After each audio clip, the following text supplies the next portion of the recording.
Hola a todos y bienvenidos a otra video lección de PrepMir. Ahora vamos a hablar de shock cardiogénico, que es un tema muy importante dentro de los shock y dentro de cardiología, ya para el examen MIR o también para la práctica clínica. Así que vamos a comenzar.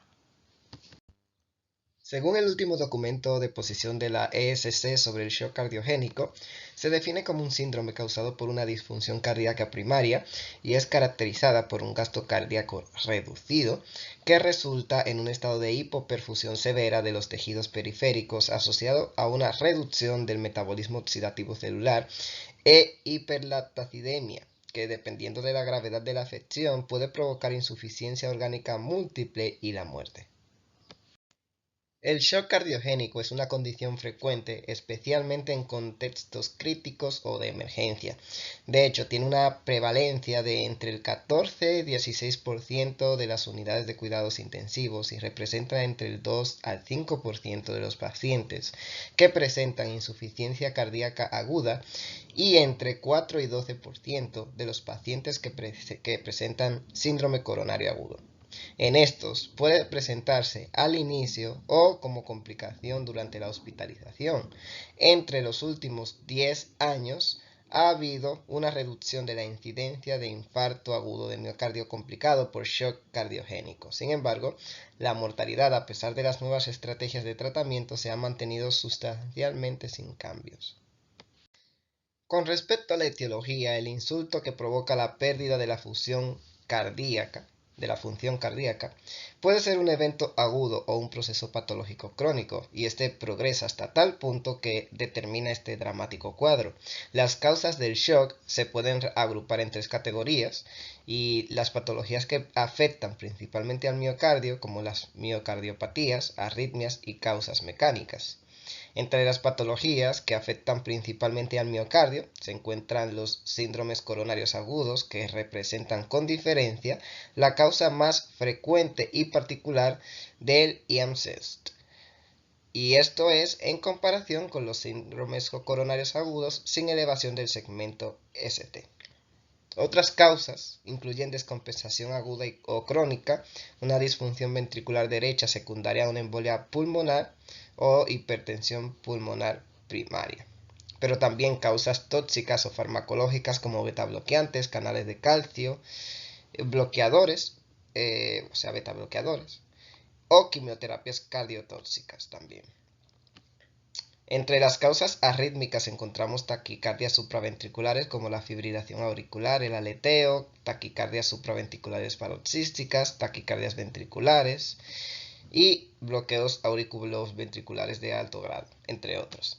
Finalmente, entre las causas mecánicas mencionamos la insuficiencia valvular grave, que puede ser secundaria, por ejemplo la rotura de un músculo capilar, y esta es una complicación del infarto agudo de miocardio, o de un cordón tendinoso, que en cambio puede ser la complicación de un traumatismo.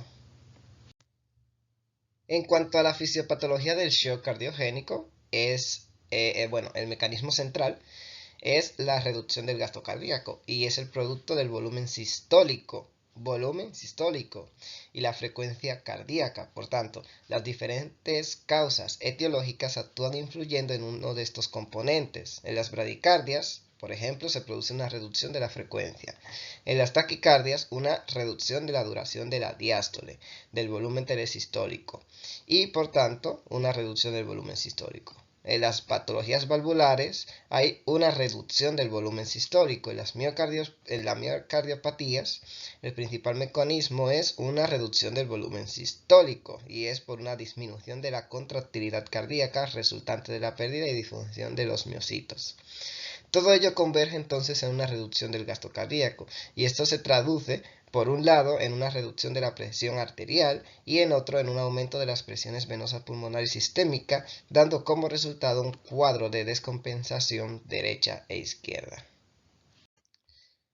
Otro concepto importante en la fisiopatología de este shock es que a medida que avanza la gravedad del shock se superpone al cuadro de una respuesta inflamatoria sistémica, y esto conduce de un estado de vasoconstricción periférica a un estado de vasodilatación con disfunción de la microcirculación, y esto empeora aún más el daño a los órganos. El shock cardiogénico se puede clasificar según la etiología, la gravedad clínica y el fenotipo hemodinámico.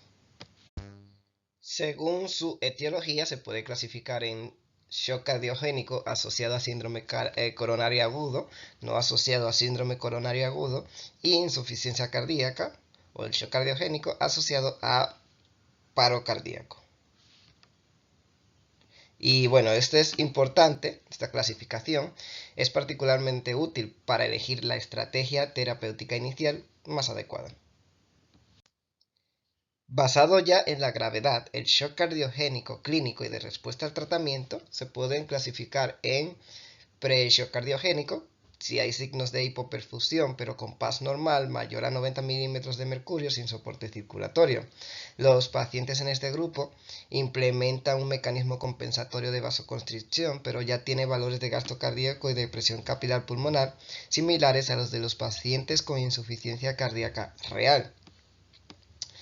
Tenemos ya el shock en sí. Los pacientes con shock cardiogénico verdadero presentan signos de hipoperfusión y están acompañados de una PAS, o sea, PAS, que sea mayor de 90 milímetros de mercurio durante más de 30 minutos o requieren un soporte farmacológico mecánico para tener una PAS, una presión arterial media de mayor de 90 milímetros de mercurio.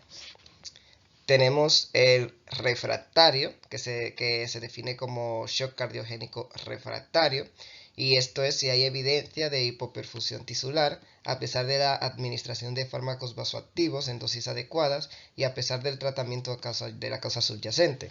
Otra clasificación basada en la gravedad es de la SCAI, que es la Society for Cardiovascular. La Sociedad de Cardiovascular de Angiografía e Intervención, poniéndolo en español, y clasifica el shock en 5 etapas, que es ABCDE, en función de la presencia de signos de hipoperfusión, presión arterial, nivel de lactato, índices como el índice cardíaco y la potencia cardíaca, y en función de la respuesta al tratamiento farmacológico. La última etapa corresponde al paro cardíaco refractario, a pesar de la reanimación cardiopulmonar o la necesidad del soporte ECMO durante la RCP.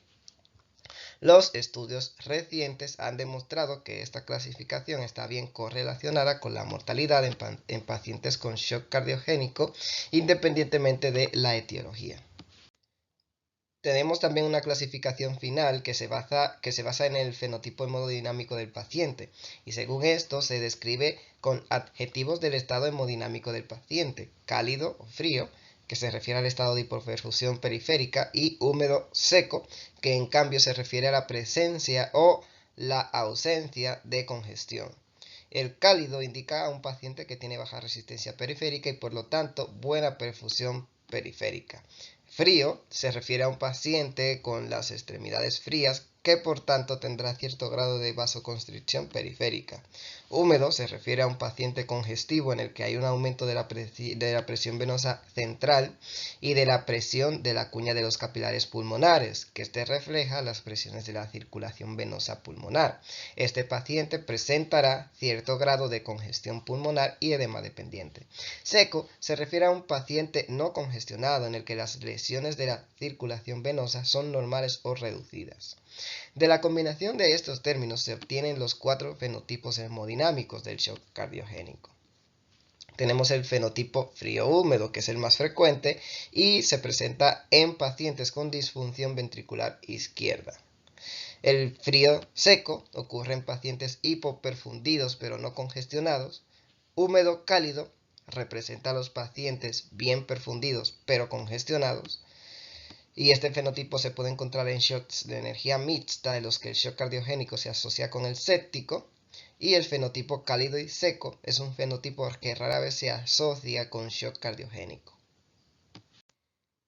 En cuanto a la presentación clínica, el paciente con shock cardiogénico se presentará por tanto hipotenso, taquicárdico, con signos de descompensación derecha e izquierda y signos de hipoperfusión de órganos como piel veteada, extremidades frías y sudorosas, estado de confusión con pérdida de conciencia, oliguria y muñecas como hilos. Además, los exámenes de laboratorio mostrarán valores elevados de creatinina y acidosis metabólica con hiperlactacidemia. Sin embargo, como ya se explicó, la presentación clínica puede ser muy variada dependiendo de la causa subyacente y de la hemodinámica del paciente. En la actualidad no existen criterios diagnósticos unívocos de shock cardiogénico. En cualquier caso, el diagnóstico se basa en la clínica y requiere la presencia de criterios clínicos y de laboratorio de hipoperfusión periférica.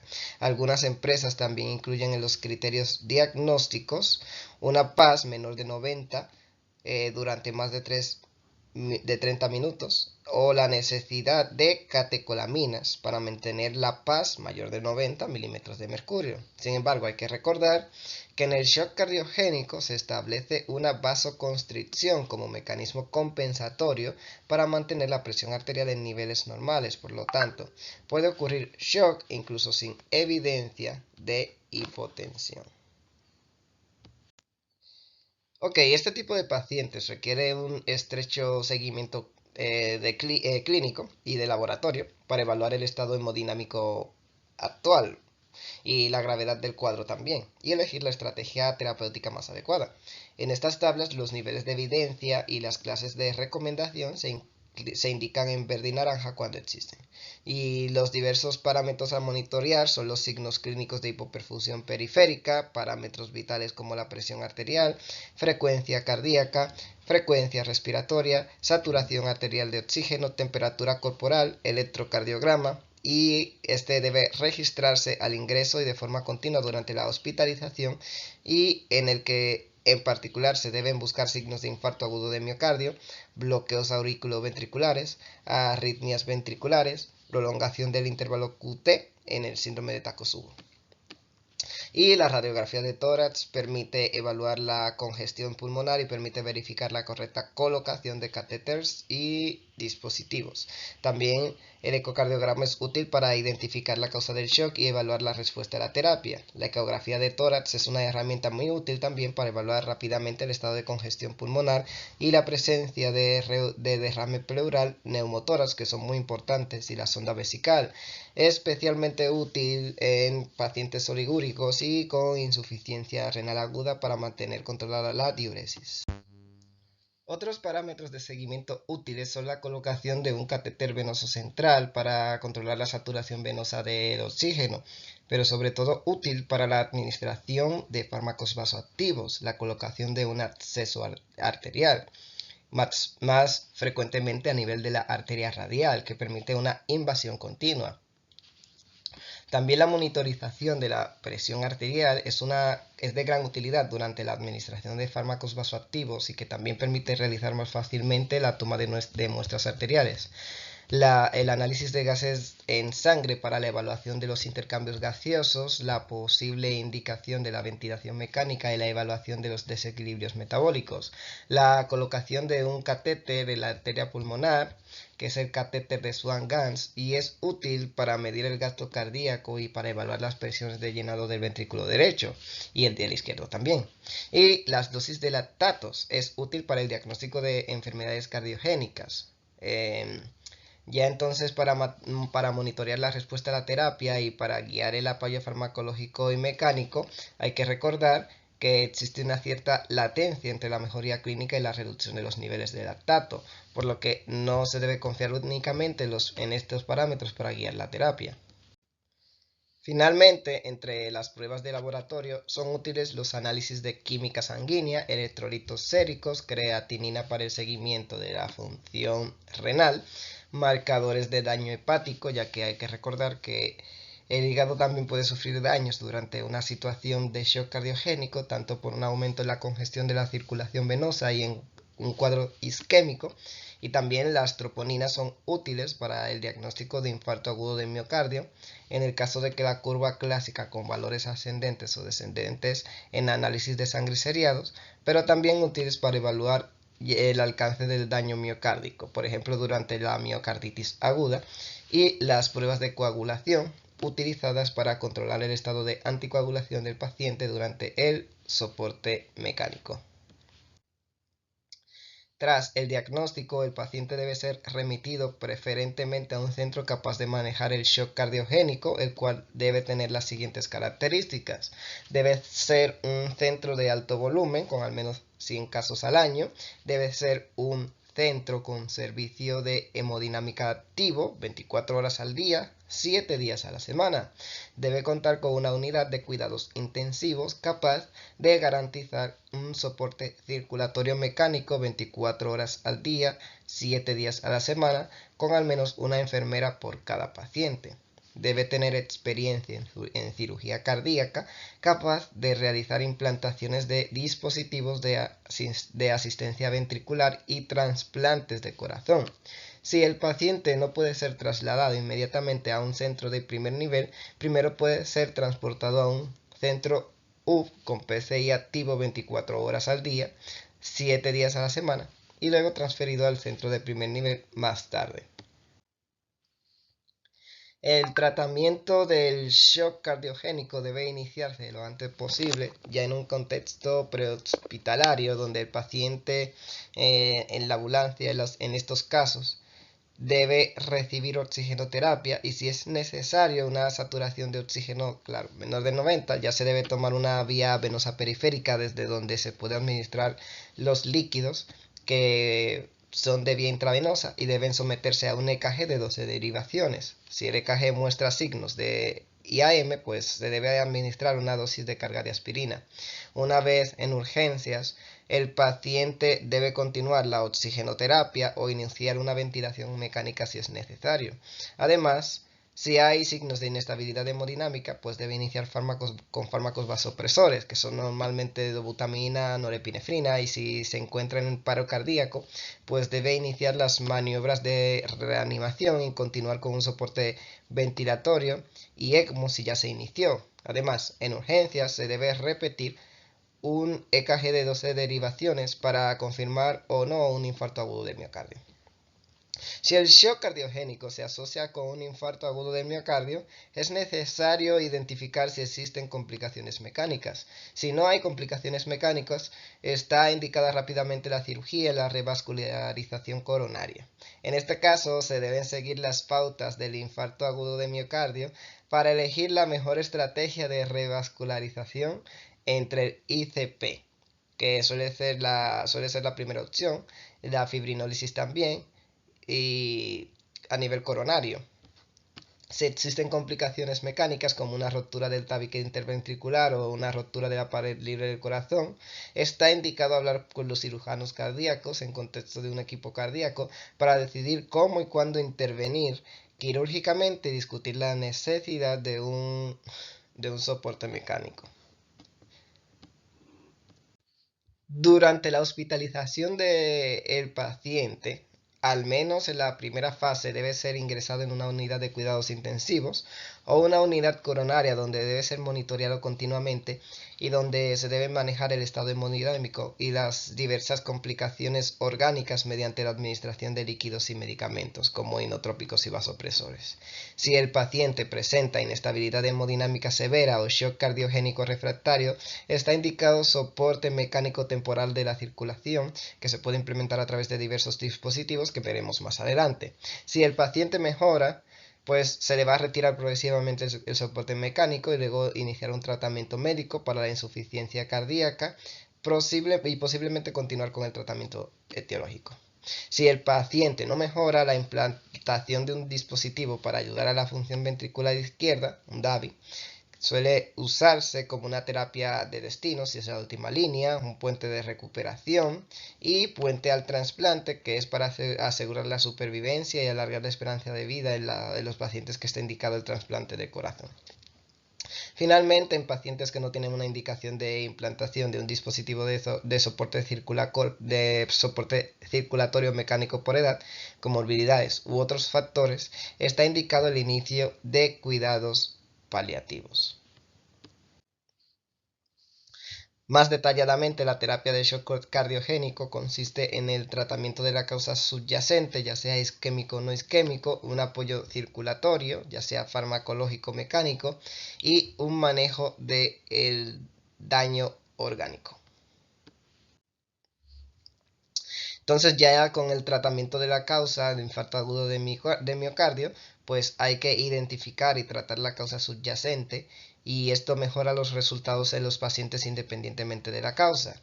En el caso del shock cardiogénico asociado a infarto agudo de miocardio, pues está indicada inmediatamente una estrategia de revascularización temprana e incluso antes de estabilizar al paciente. Las estrategias de revascularización deben seleccionarse de acuerdo con las guías de síndromes coronarios agudos y entre estas se encuentran la PCI primaria, fibrinólisis y la revascularización quirúrgica. Respecto a la primaria, pues al igual que el infarto no complicado de STEMI, está indicado el tratamiento inmediato de la lesión culpable sola, seguido posteriormente de la revascularización de cualquier otra estenosis coronaria crítica. La fibrinólisis puede aumentar el riesgo de hemorragia, especialmente en pacientes que requieren un soporte mecánico de la circulación. La fibrinólisis debe presentarse según las directrices en pacientes con STEMI cuando la PCI no se puede realizar dentro de los 120 minutos posteriores al diagnóstico de infarto. La revascularización quirúrgica mediante un injerto de derivación de arteria coronaria también puede ser una opción. Permite lograr una revascularización completa. Sin embargo, dada la mayor rapidez de la ICP, la derivación sigue siendo un método de segunda elección, reservado para pacientes que por diversas razones no pueden ser revascularizados con ICP. Otro aspecto importante es que en este contexto es preferible administrar antiagregantes plaquetarios de alta potencia como ticagrelor y prasugrel. De hecho, estos pacientes en la insuficiencia orgánica puede provocar una reducción de la absorción de la activación de los fármacos antiplaquetarios, lo que puede reducir su eficacia. El uso de fármacos anticoagulantes intraprocedimiento, sin embargo, no muestra diferencias entre pacientes con y sin shock. El infarto STEMI también puede provocar diversas complicaciones que deben tratarse adecuadamente. Entre estos hay una rotura del tabique que tiene, del interventricular, y este tiene una incidencia del 0,2% y una mortalidad muy alta, que es del 87%, en pacientes con infarto agudo de miocardio en ST y debe ser tratada quirúrgicamente. Sin embargo, la cirugía puede ser compleja de realizar en pacientes hemodinámicamente inestables y otra complicación puede ser la rotura de un músculo papilar que tiene una incidencia del 0,25% en pacientes con STEMI, pero representa el 7% de los pacientes con shock cardiogénico. En este contexto, el tratamiento recomendado es el reemplazo valvular más que la reparación valvular.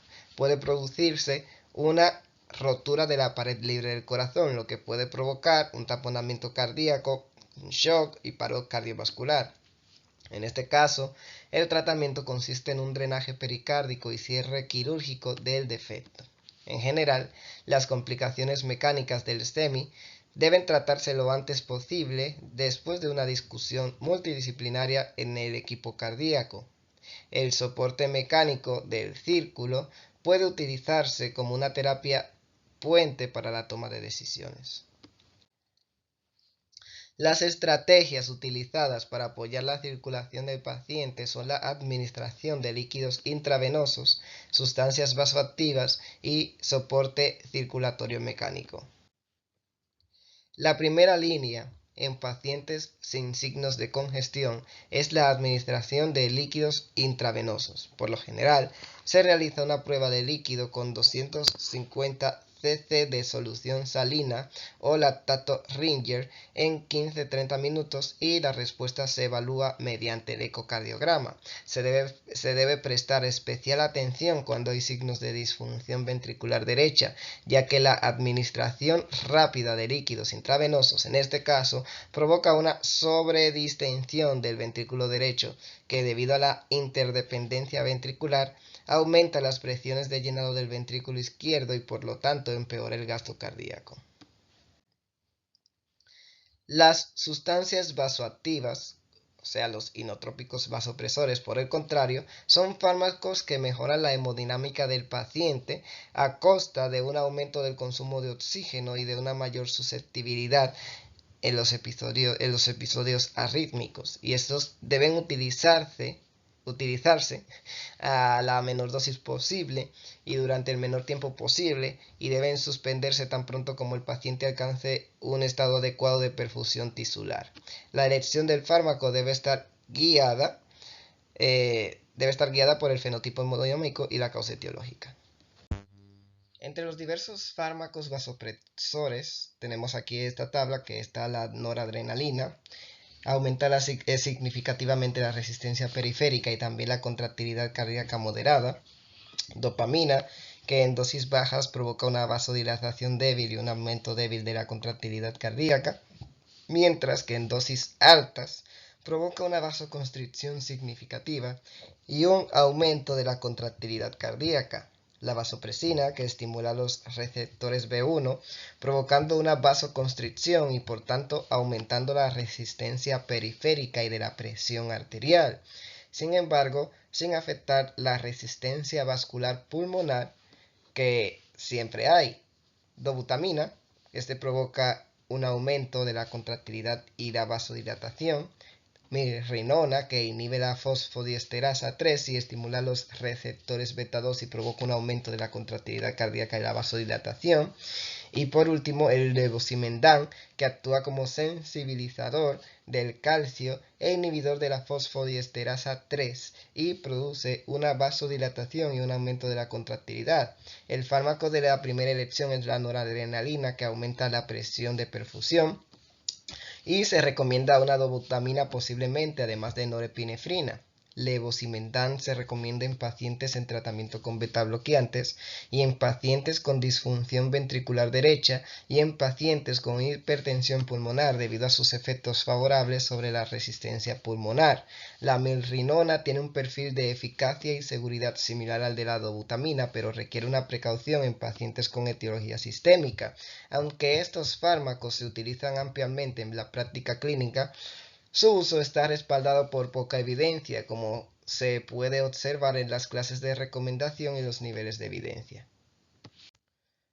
Otra estrategia terapéutica está representada por el soporte circulatorio mecánico temporal. Las guías actuales recomiendan el uso temprano de este soporte mecánico en pacientes con shock cardiogénico refractario a la administración de líquidos y fármacos inotrópicos y vasopresores, que esto es clase ya 2B o C, como terapia de fuente para la recuperación, reevaluación, trasplante cardíaco y la implantación de dispositivos de asistencia ventricular, que eso es el DAVI.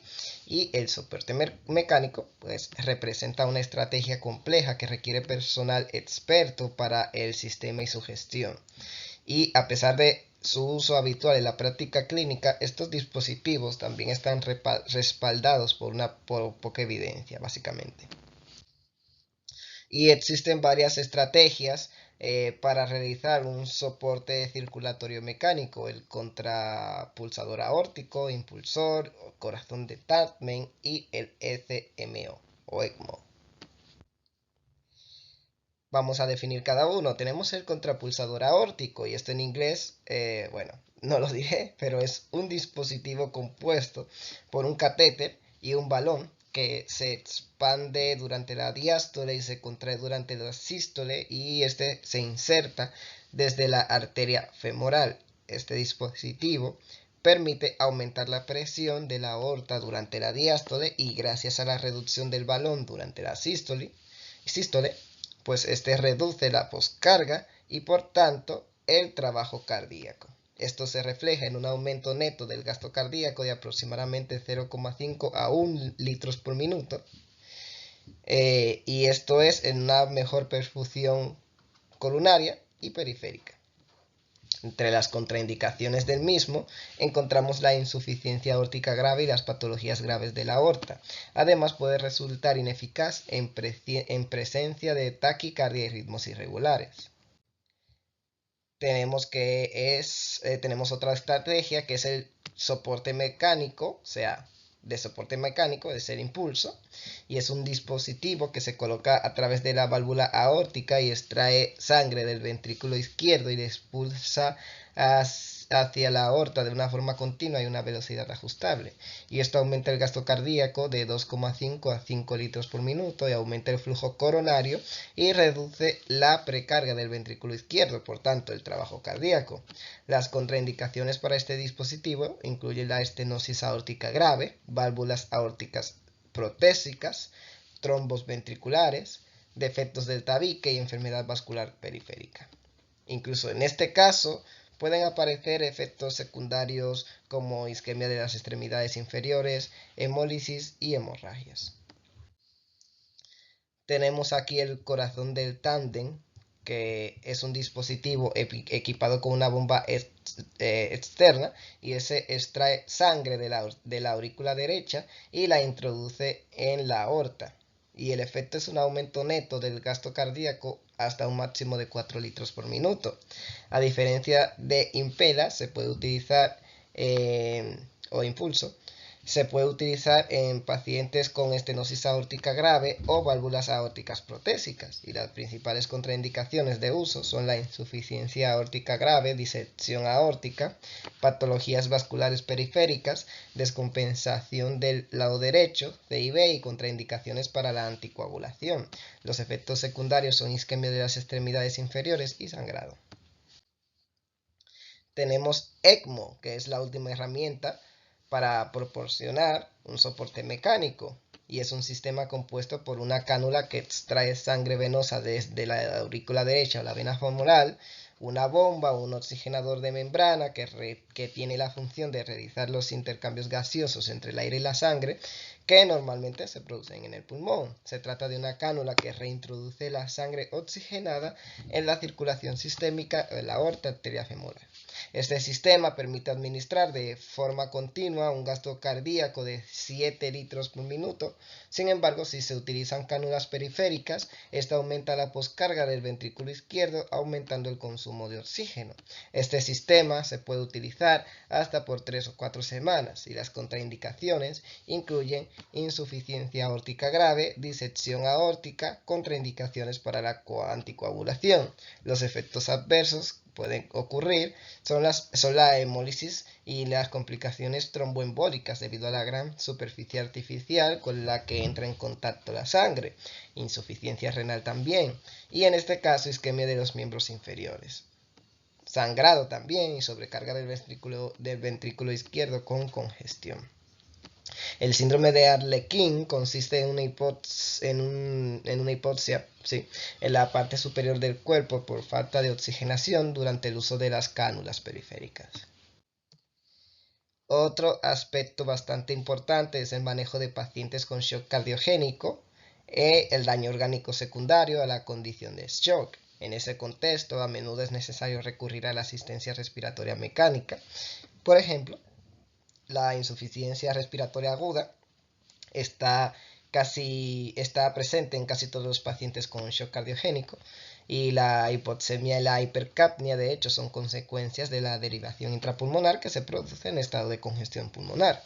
El tratamiento incluye una oxigenoterapia hasta ventilación mecánica según las necesidades del paciente. Si se utiliza ventilación mecánica se deben utilizar niveles bajos de PEP, que es presión positiva al final de la expiración, especialmente en pacientes con una disfunción del ventrículo derecho.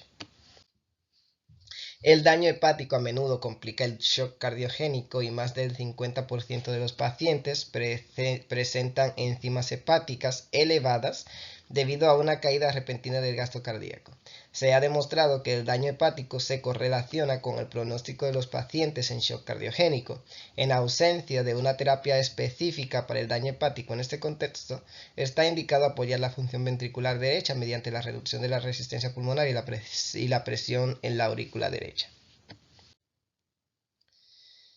Un tercio de los pacientes con shock cardiogénico experimentan insuficiencia renal aguda y suele ser un cuadro que se resuelve con la resolución de la afección cardíaca. Los factores que contribuyen a la aparición del IRA en estos pacientes son la congestión venosa, hipoperfusión renal, uso de fármacos nefrotóxicos, uso de investigaciones diagnósticas con medio de contraste.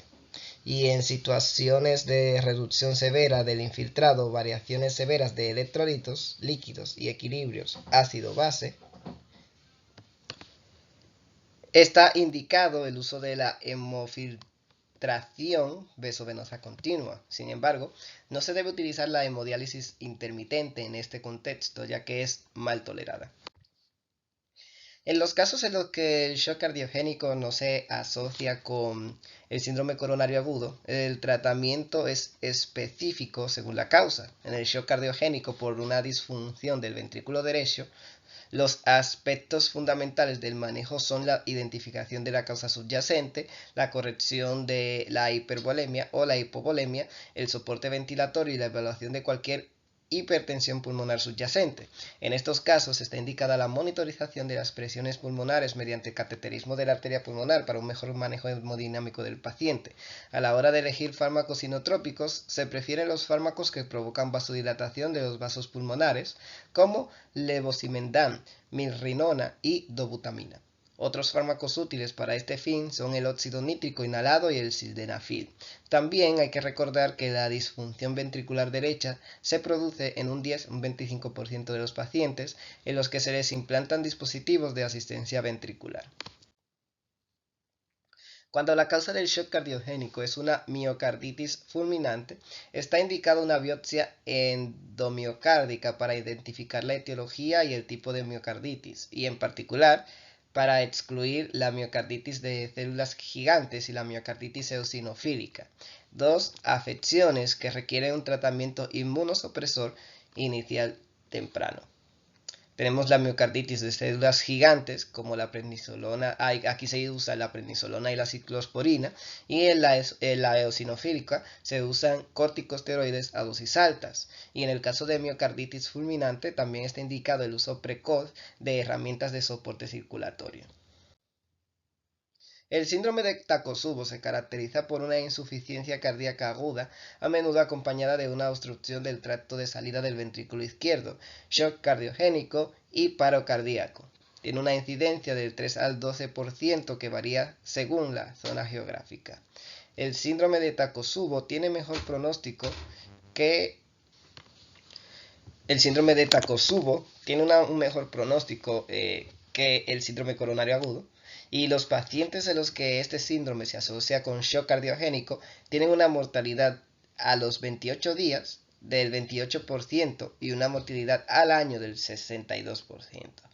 Y las causas de la mortalidad a largo plazo suelen ser una recuperación funcional incompleta del ventrículo izquierdo y las arritmias relacionadas con la prolongación del QT típicas de este cuadro clínico.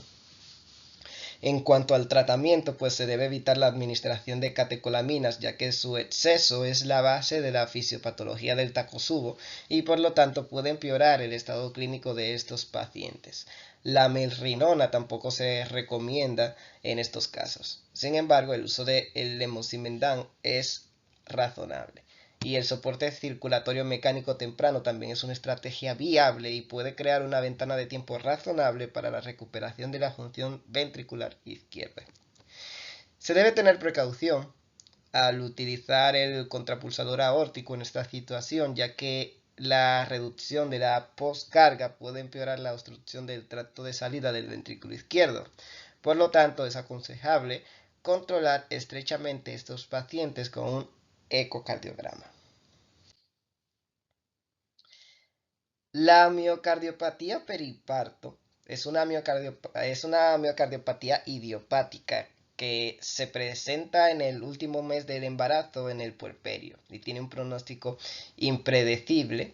Sin embargo, en la mayoría de los casos se recupera la función miocárdica a los pocos meses, mientras que en un tercio de los casos no mejora o incluso empeora. En algunos casos también puede complicarse por la presencia de trombos ventriculares que pueden provocar un ictus isquémico. Parece estar relacionado con la producción de una forma de prolactina que promueve el estrés oxidativo y causa daño al miocardio, pero en cuanto al tratamiento, las catecolaminas han demostrado ser perjudiciales en este contexto, mientras que algunas estrategias como bromocriptina en altas dosis y fármacos inotrópicos dilatadores parecen ser una estrategia racional. Las patologías valvulares también pueden provocar shock cardiogénico. Muchos mecanismos pueden contribuir a la descompensación aguda de las válvulas cardíacas y en primer lugar en este contexto está indicada la estabilización del paciente y luego se evalúa la mejor estrategia de reparación y reemplazo valvular.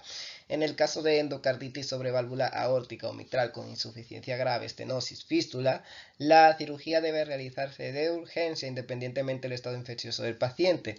En este contexto también se puede utilizar el soporte circulatorio mecánico eligiendo la mejor técnica de función de las características de la patología valvular.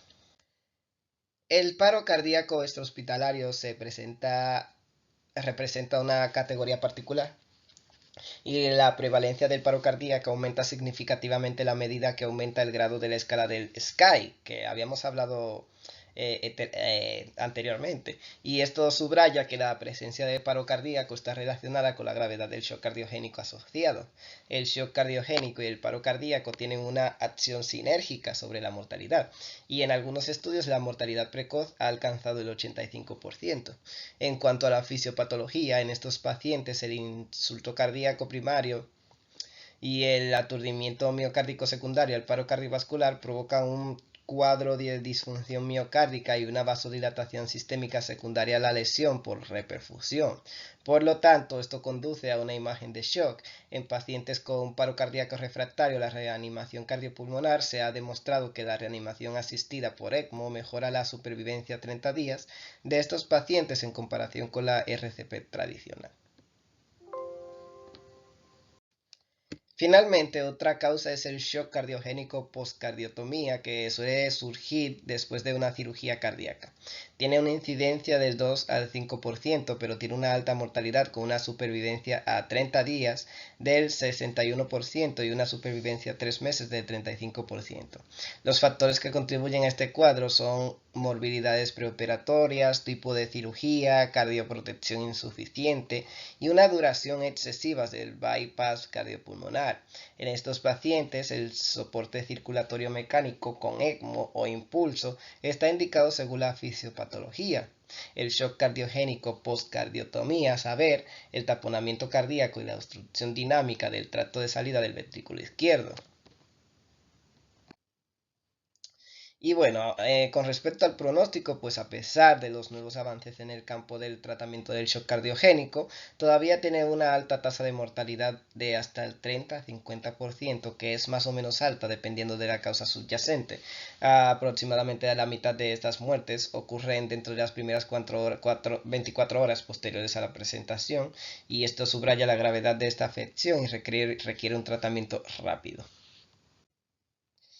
Y existen varios puntajes pronósticos para predecir el desenlace de los pacientes con shock cardiogénico y todos ellos fueron desarrollados por la era post-ICP y por lo tanto se refieren a pacientes que pueden beneficiarse de ese tratamiento. Y entre estos mencionados, el CAR-SHOCK, que predice la mortalidad hospitalaria en pacientes con shock cardiogénico por posibles causas, y también tenemos el IAPB Shock 2, que predice la mortalidad a 30 días en pacientes en shock cardiogénico sometidos con una ICP. En conclusión, el shock cardiogénico es un síndrome multifactorial complejo. Tiene una mortalidad extremadamente alta, debido a una lesión primaria y la posterior aparición de una insuficiencia orgánica y la muerte. Además, muchas de las terapias utilizadas actualmente no han encontrado una eficacia y una seguridad a pesar de numerosos estudios, por lo que a pesar de las estrategias sigue siendo una condición de mal pronóstico. Y para más información, aquí tenemos los códigos QR relacionados con las pautas a las que nos hemos referido para la creación de estas diapositivas. También les recordamos que pueden responder los cuestionarios relacionados con el tema en nuestro sitio web y en las aplicaciones para Android